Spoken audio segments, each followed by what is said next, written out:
Bajo el sombrero de Juan, de Emma Wolf. Nadie en San Semillas fabricaba los sombreros como Juan.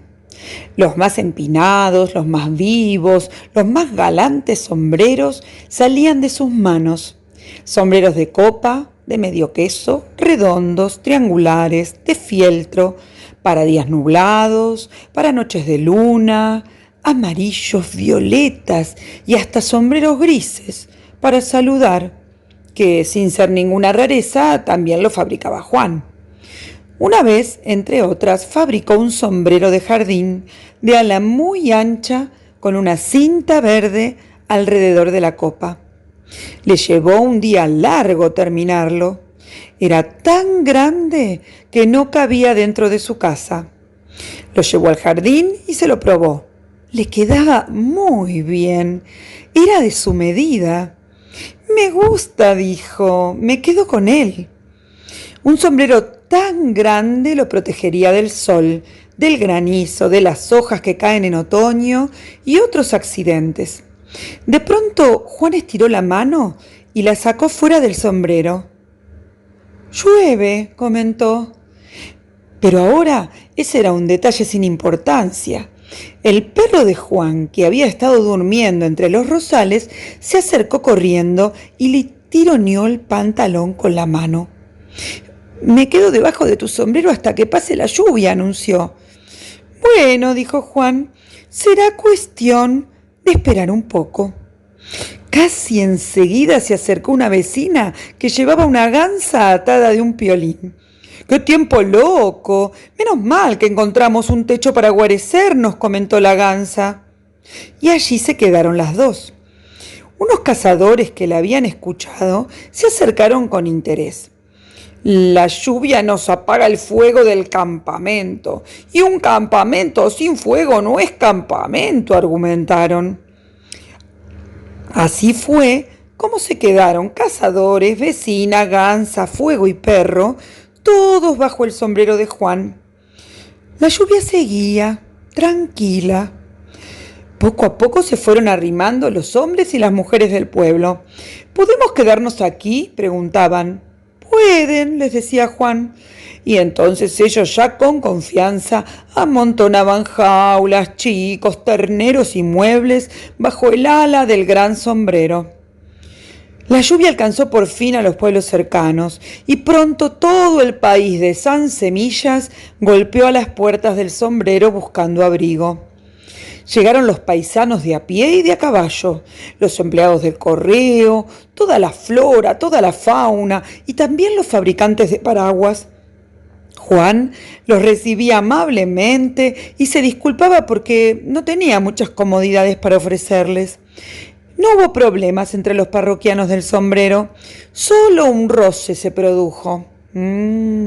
Fue cuando un granjero reconoció en la capelina de una dama las plumas de una gallina de su propiedad.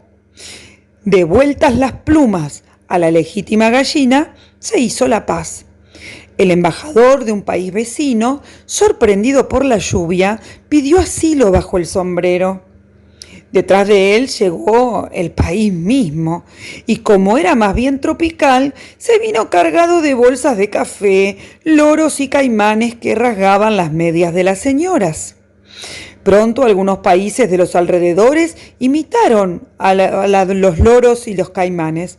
«¿Podemos quedarnos hasta que aclare?», preguntaban. Y Juan hacía un lugarcito para que entraran sus plazas, monumentos y museos. Como sin querer empezó a llegar gente de lugares tan lejanos que Juan ni siquiera había oído hablar de ellos. Traían osos blancos y animales de cuello fino, que hicieron buenas migas con el perro primero de Juan. Gente de piel roja trajo sus canoas pensando en el diluvio, y hombres de piel amarilla trajeron regaderas, calculando que a la lluvia siempre sucede la sequía. Llegaron los capitanes con sus portaaviones, los batallones de soldados y los sabios, que siempre salen sin impermeable. Algún loco trajo también la arena de la playa y los acantilados, como si fuera necesario proteger todo eso de la lluvia.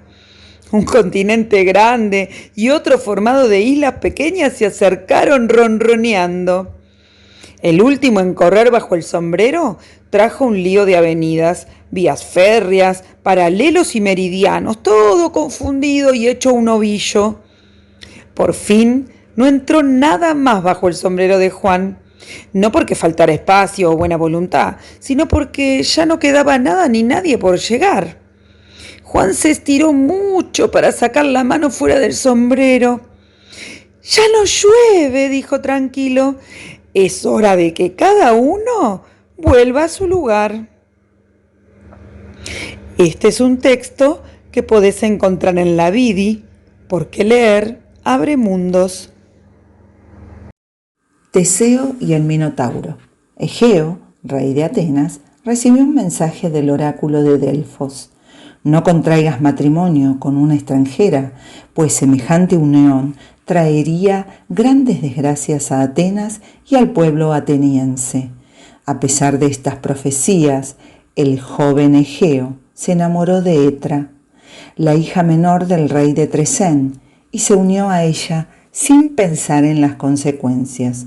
Por las noches, sin embargo, las amenazantes predicciones del oráculo lo hacían padecer grandes temores respecto al destino de su pueblo.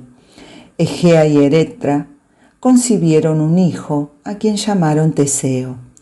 El rey de Atenas, agobiado por sus padecimientos, decidió regresar a su patria, dejando al niño en Tresén con su madre y su abuelo.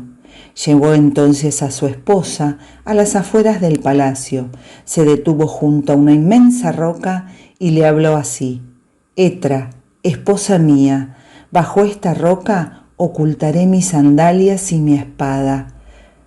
Trae a Teseo hasta este lugar cuando haya crecido en alturas y sabiduría, y ordénale que la desentierre».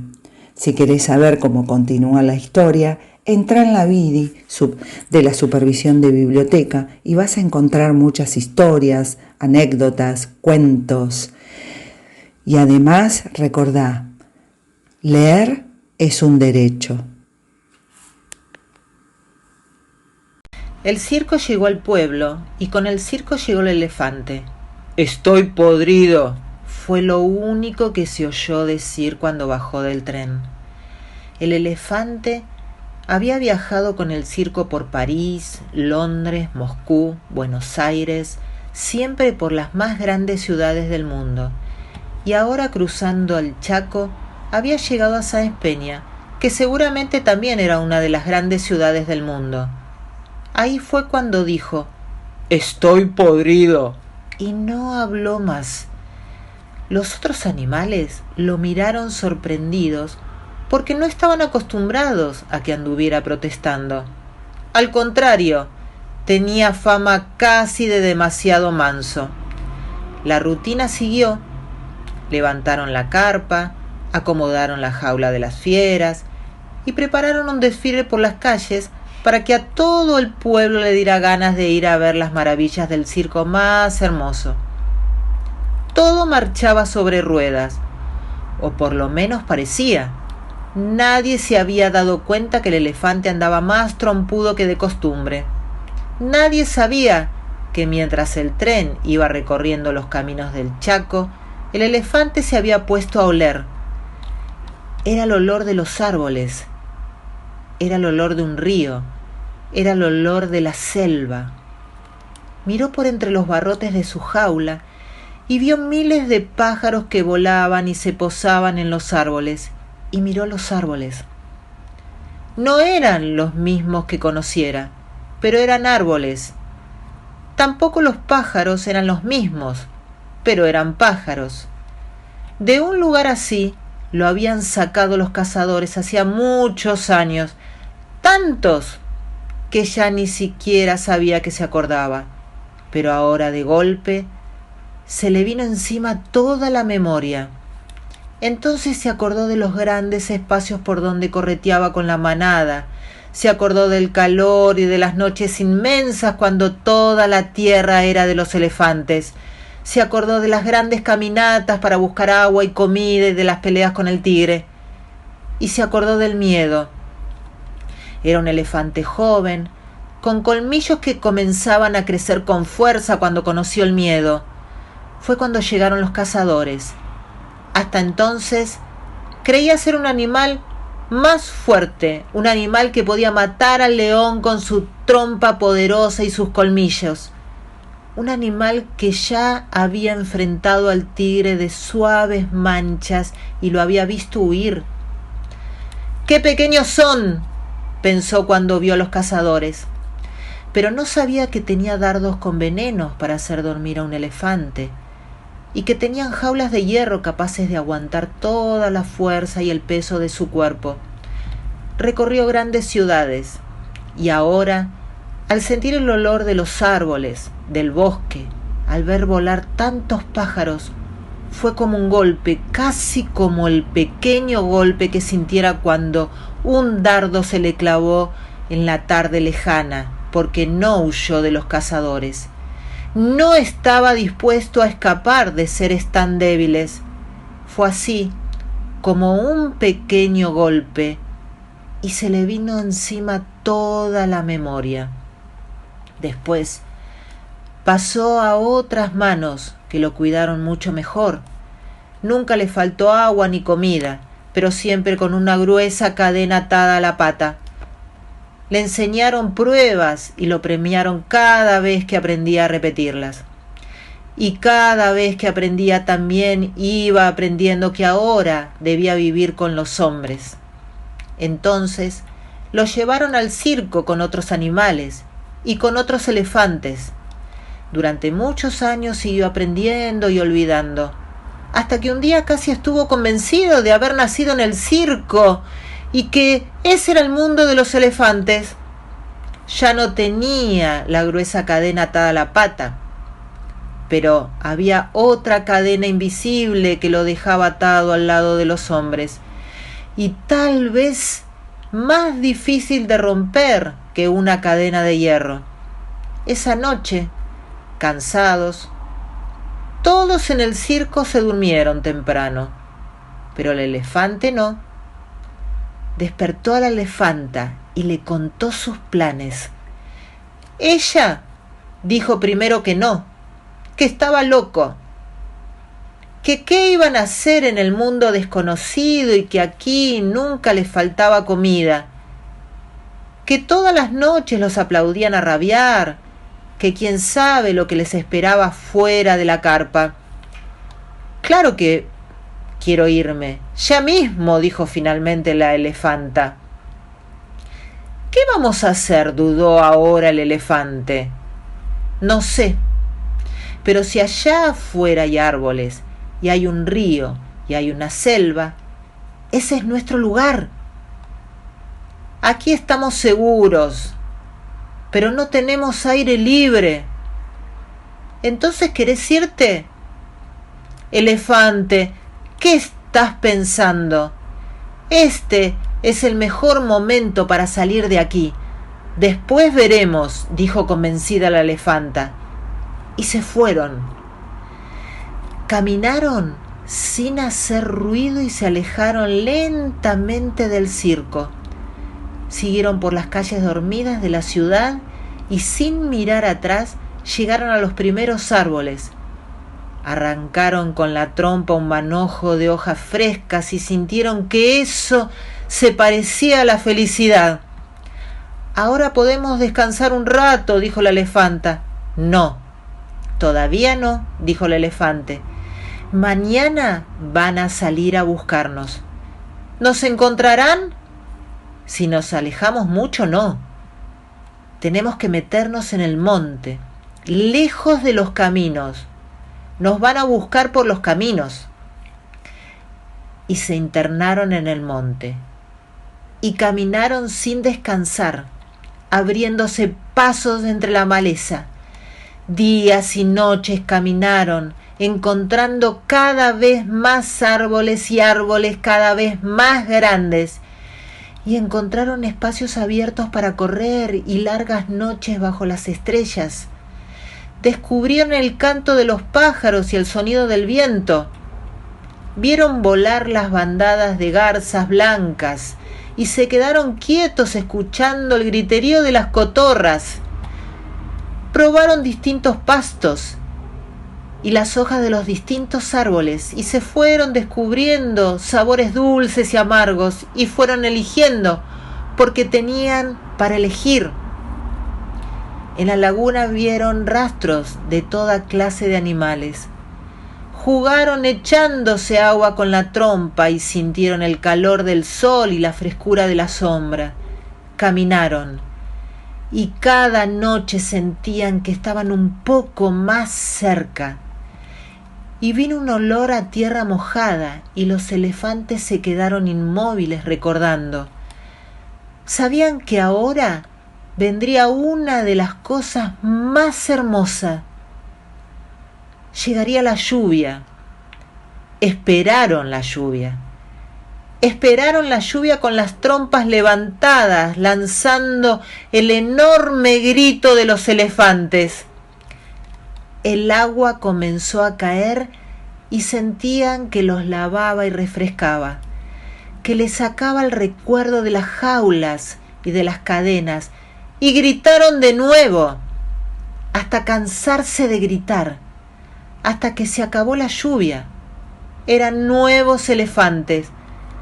Cada vez que escuchaban algún ruido, se quedaban quietos. Sentían demasiado olor de los hombres todavía. Tenían que llegar más lejos. ¿Dónde quedaba ese lugar más lejos? Siguieron caminando. Nadie sabe si fue el instinto y la inteligencia de los elefantes o si fue simplemente el azar. Pero lo cierto es que se encaminaron hacia un lugar del monte impenetrable lejos de las ciudades y del hombre. Y ahí se quedaron, en el monte chaqueño. Nadie volvió a verlos nunca. Nunca intentaron volver. Lo encontrás en la Vidi porque es importante dar la palabra. De todos los animales, de Conrado Nalé Roxlo. Hay miles de animalitos en el mundo del jardín. ¿Quién adivina cuál es el que más me gustó a mí? Hay orugas que parecen trencitos verdes con patas. Hay arañitas que tejen estrellas de seda y plata. Hay una abeja dorada, es la reina del panal, y una mariposa blanca, princesita del rosal. De todos yo elijo uno, el que más me gustó a mí. Es un grillo pequeñito que toca y toca el violín. La planta de Bartolo, Laura de Betach. El buen Bartolo sembró un día un hermoso cuaderno en un macetón. Lo regó, lo puso al calor del sol, y cuando menos lo esperaba, trácate, brotó una planta tiernita con hojas de todos colores. Pronto la plantita comenzó a dar cuadernos. Eran cuadernos hermosísimos, como esos que les gustan a los chicos, de tapas duras con muchas hojas muy blancas que invitaban a hacer sumas y restas y dibujitos. Bartolo palmoteó 7 veces de contento y dijo: «Ahora todos los chicos tendrán cuadernos». Pobrecitos los chicos del pueblo. Estaban tan caros los cuadernos que las mamás, en lugar de alegrarse porque escribían mucho y los iban terminando, se enojaban y les decían: «¿Ya terminaste otro cuaderno? Con lo que valen». Y los pobres chicos no sabían qué hacer. Bartolo salió a la calle y, haciendo bocina con sus enormes manos de tierra, gritó: «Chicos, tengo cuadernos, cuadernos lindos para todos. El que quiera cuadernos nuevos que venga a ver mi planta de cuadernos». Este texto lo encontrarás en la Vidi, porque leer abre posibilidades y mundos. Los ojos del perro siberiano, una novela de Antonio Santa Anna. Voy a leer el capítulo 1. Nosotros vivimos en San Isidro. en una de esas grandes casonas de principios de siglo cerca del río. La casa es enorme, de ambientes amplios y techos altos de 2 plantas. En la planta baja, un pequeño hall, la sala, el comedor con su chimenea, el estudio de mi padre, donde está la biblioteca, la cocina y las habitaciones de servicio. En la planta alta están los dormitorios, el de mis padres, el de mi hermano y el mío. Un cuarto para que mi madre haga sus quehaceres. Siempre fue denominado así, para los quehaceres de mi mamá. He vivido toda mi vida en esta casa y no sé cuáles son los quehaceres que mi madre realiza en ese cuarto. Y un par de habitaciones vacías. Obviamente también hay baños, 2 por plantas. La casa está rodeada por un gran parque. En la parte de adelante hay pinos y un nogal. Detrás los rosales de mi madre y sus plantas de hierbas. Mi madre cultiva y cuida sus hierbas con un amor y una dedicación que creo no nos dio a nosotros. Estoy exagerando, pero no mucho. Cultiva orégano, romero, salvia, albahaca, 3 tipos de estragón, tomillo, menta, mejorana y debo estar olvidándome de varias. En la primavera y el verano las utiliza frescas. Un poco antes del otoño las seca al sol y las guarda en frascos en un sitio oscuro y seco. En realidad no sé por qué les cuento esto. No tiene mucho que ver con nada y no es importante. Pero cada vez que me imagino a mi madre, la veo arrodillada o con unas tijeras de podar, sus guantes, un sombrero de paja o un pañuelo hablándole a sus plantas. Uno de los momentos más felices de mi niñez era cuando me llamaba y me pedía que la acompañara. Me explicaba cuál era cuál, qué tipos de cuidados requerían, cómo curarlas cuando las atacaba del pulgón o alguna otra plaga o cómo podar el rosal. No es que a mí me interesara la jardinería particularmente, pero el solo hecho de que ella quisiera compartir conmigo esa actividad a la que se dedicaba con tanto esmero bastaba para hacerme sentir dichoso. Podía quedarme horas doblado en 2 revolviendo la tierra, abonando las plantas sin importar el clima. Tal vez, cuando ustedes evocan su niñez y sus momentos felices, recuerdan algún paseo o unas vacaciones. No sé. Yo evoco el olor de la tierra y el de las hierbas. Aún hoy, tantos años después, basta el olor del romero para hacerme feliz. Para hacerme sentir que hubo un momento, aunque haya sido solo un instante, en que mi madre y yo estuvimos comunicados. Con mi padre la relación era, o debo decir es, mucho más fácil. Yo me ocupaba de mis asuntos y él de los suyos. Me explico mejor. Si yo me ocupaba de sacar buenas notas, hacer deporte, natación y rugby, obedecerlo y respetarlo, no tendría ningún problema.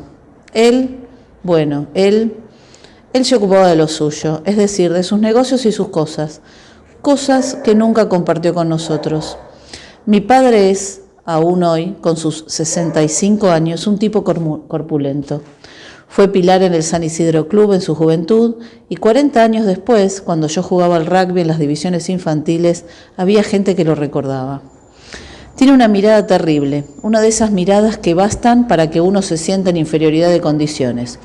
Una de esas miradas que hacen que su portador vaya por el mundo pisando todo lo que le ponen en el camino. Supongo que no hace falta decir el pavor que sentía ante la posibilidad de que enfocara en mí sus ojos azules. Mi hermano había sido un orgullo, el primogénito y el primer nieto de la familia.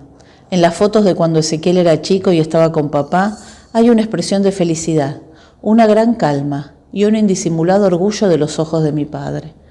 Ezequiel nació pesando más de 4 kilos, el pelo negro como el de mi madre y los ojos azules como los de él. Era una perfecta síntesis de lo mejor de cada uno de ellos. La cara ovalada, la nariz recta, un precioso niño. 4 años después, mi madre quedó otra vez embarazada, pero el bebé, una niña, murió en el parto. En ese momento decidieron no tener más hijos. Después, cuando mamá volvió a quedar embarazada, no lo podían creer. Ezequiel colmaba todas sus expectativas. Era un buen alumno, un hijo ejemplar, era todo lo que habían deseado. Se imaginarán que de ese embarazo nací yo. Ezequiel me confesó muchos años después que me dio por eso. Odió a ese bebé que no era ni grande ni lindo. Yo tengo la combinación inversa, el pelo castaño de mi padre y los ojos marrones de mi madre. Me odió por haber llegado a romper esa química, por haberlo desplazado del centro de atención en el que él estaba hacía 13 años, hacia la periferia. Hecho raro, Graciela Montes. El bicho raro apareció un día, como otros días, en la plaza de la vuelta de la ciudad importante, justo a la hora en que Anastasio, como siempre, rastrillaba el arenero. El bicho raro miraba con sus ojos rosados desde abajo de una hamaca. Era verdaderamente raro, raro sin chiste. Tenía una gran cabezota llena de rulos y bigotes muy lacios. Tenía un cuerpo gordo de vaca y 4 pies diminutos, cada uno con sus 5 dedos. Tenía ojos rosados, tenía orejas imposibles, tenía cola ridícula, dientes absurdos, hocico inverosímil. El bicho raro era de esos que no pueden ser, pero que son, no más, porque están ahí parados. Anastasio se lo quedó mirando con el rastrillo en la mano y el bicho raro también lo miró a Anastasio con ojos muy sonrosados. Al poco rato empezó a correrse la noticia, por supuesto. Un bicho raro no puede pasar desapercibido en una ciudad importante.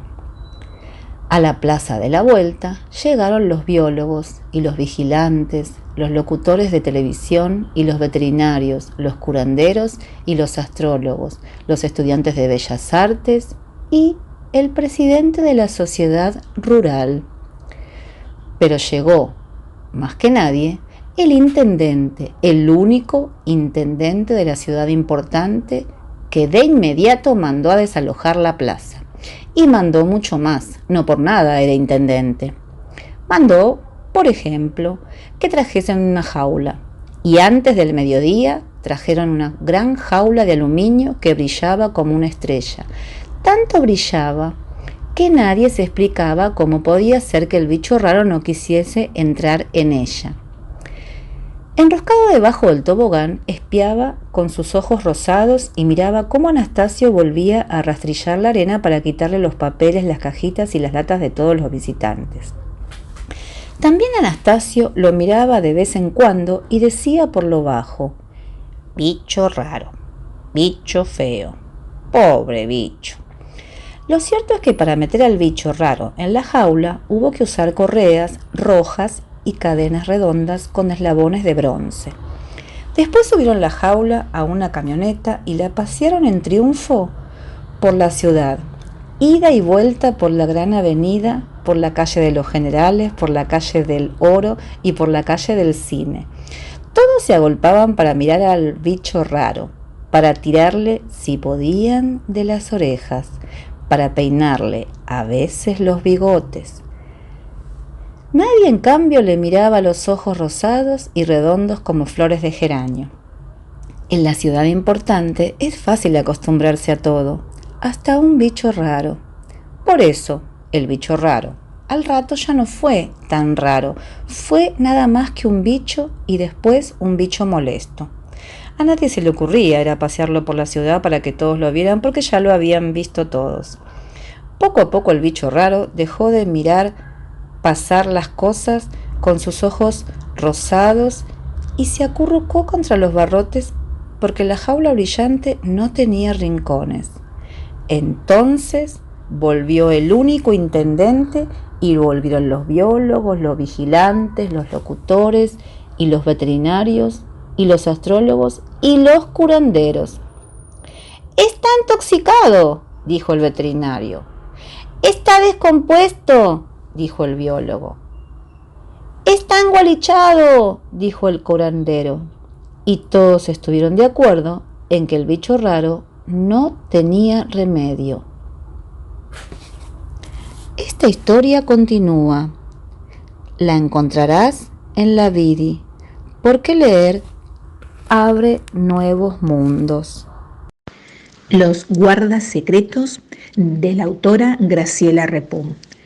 Guardamos muy bien secretos, en nosotros pueden confiar. No se los decimos a nadie hasta que ustedes los quieran contar.